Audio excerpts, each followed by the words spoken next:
তো হ্যালো বন্ধুরা, আমি চলে এলাম তোমাদের বর্ধমান জেলার ছোট্ট ব্লগার রাজেশ ভাই। তো আজ আমি চলে যাব দুর্গাপুর ড্যাম, দেখতে থাকো। তো বন্ধুরা, আমি বেরিয়ে এসে দুর্গাপুর হাই রোডে আছি। তো বন্ধুরা, এখন আছি আমি নদীতে।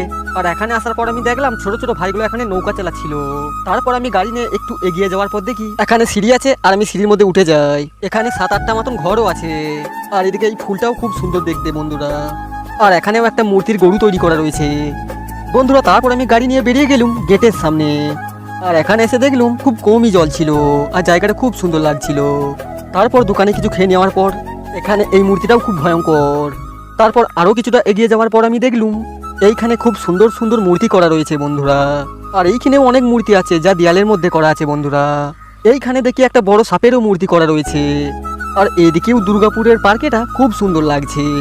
তো এখন বাগানের সামনে কিছুটা এগিয়ে যেয়ে যা দেখলুম, তুমি যদি সত্যিই ভগবানকে বিশ্বাস করে থাকো তাহলে ভিডিওতে লাইক, কমেন্ট, শেয়ার অবশ্যই করবে।